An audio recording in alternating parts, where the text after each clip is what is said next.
O Senhor esteja convosco. Ele está no meio de nós. Proclamação do Evangelho de Jesus Cristo segundo Lucas. Glória a vós, Senhor.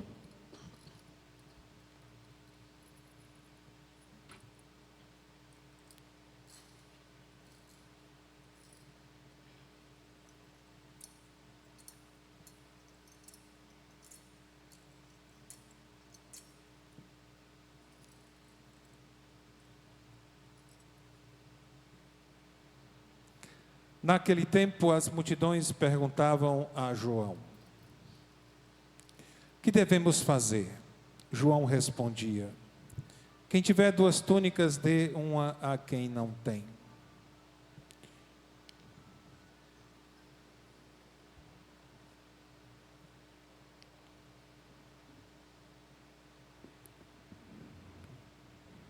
E quem tiver comida, faça o mesmo.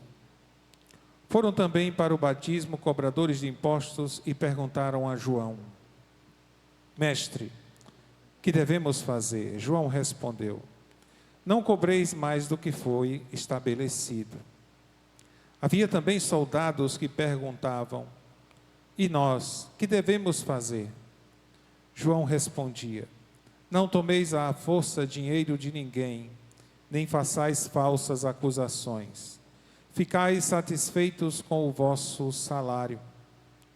O povo estava na expectativa e todos se perguntavam no seu íntimo se João não seria o Messias.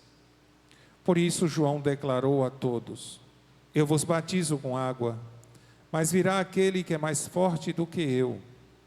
Eu não sou digno de desamarrar a correia de suas sandálias. Ele vos batizará no Espírito Santo e no fogo. Ele virá com a pá na mão, vai limpar a sua eira e recolher o trigo no celeiro. Mas a palha ele a queimará no fogo, que não se apaga. E ainda de muitos outros modos, João anunciava ao povo a boa nova. Palavra da salvação. Glória a vós, Senhor. Pelas palavras do Santo Evangelho sejam perdoados os nossos pecados. Louvor a vós, ó Cristo. Caríssimos irmãos e irmãs, esse terceiro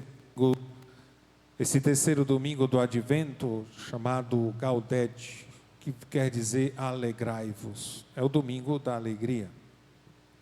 E alegria porque o Senhor está próximo, como diz São Paulo na carta aos Filipenses. Esse convite ao louvor, esse convite à alegria que São Paulo faz, é um convite, praticamente é um convite eterno. Passa o tempo, passa as situações, as civilizações, mas esse convite continua, digamos, de pé. Ele chama realmente a alegria. Alegrai-vos no Senhor. Repito, alegrai-vos.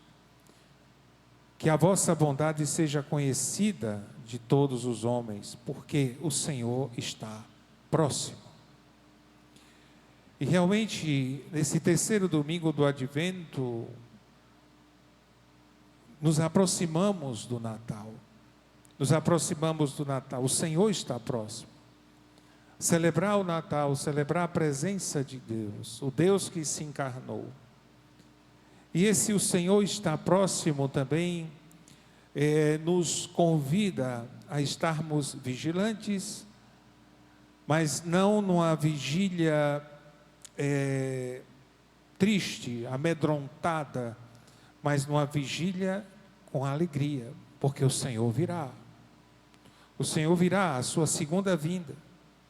E São Paulo insiste em dizer: não vos inquieteis com coisa alguma, mas apresentai as vossas necessidades a Deus.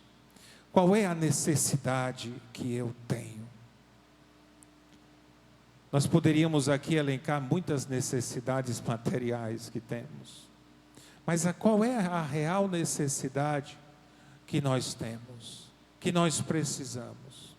No fundo, a maior necessidade que temos é de Deus.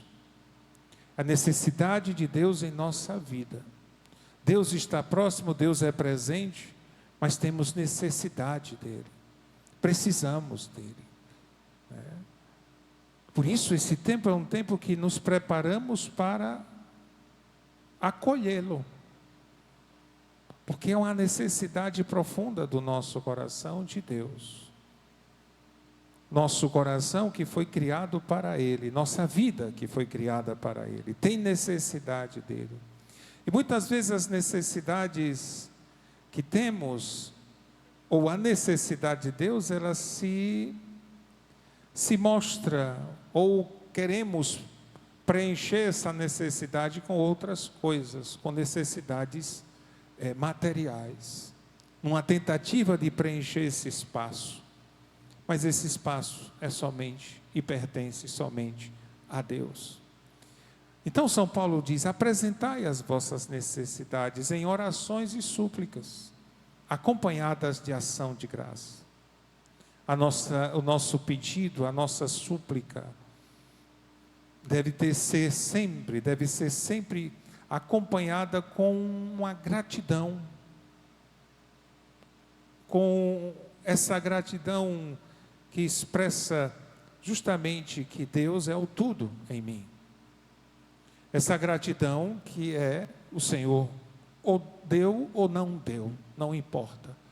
O que importa é Ele. É independente se Ele vai ou não vai corresponder a essas necessidades materiais. Ele continua sendo Deus. Por isso nós pedimos: Senhor, seja feita a Tua vontade.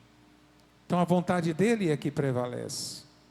E aí sim, como diz ele aqui, a paz de Deus que ultrapassa todo entendimento, guardará os vossos corações e pensamento em Cristo Jesus. Estaremos nele, estaremos unidos a Ele. Essa necessidade era expressa aqui no Evangelho por essas três categorias aqui de pessoas.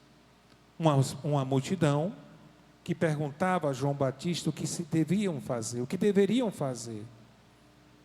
Ou seja, a necessidade que eles tinham de algo, de sentido. E João responde: quem tiver 2 túnicas, dê a quem não tem. Quem tiver comida, partilhe. E os mestres da lei também perguntavam: o que é que eu devo fazer? E eles: não cobreis mais do que foi estabelecido. Ou melhor, os cobradores de impostos, que tinham necessidades, e eles eram bastante criticados. E João vai dizendo: não cobreis mais do que foi estabelecido. Até os guardas apresentavam as suas necessidades, a ponto de essas necessidades fazer que eles pensassem que João Batista era o Messias. Isso só mostra o que? A necessidade real do homem é Deus. A nossa, a minha, a sua necessidade verdadeira, concreta, é o próprio Deus. Por isso, Ele está próximo. Essa necessidade que temos será preenchida, será alcançada, porque Ele está próximo, Ele está no meio de nós. Louvado seja nosso Senhor Jesus Cristo. Vamos professar a nossa fé.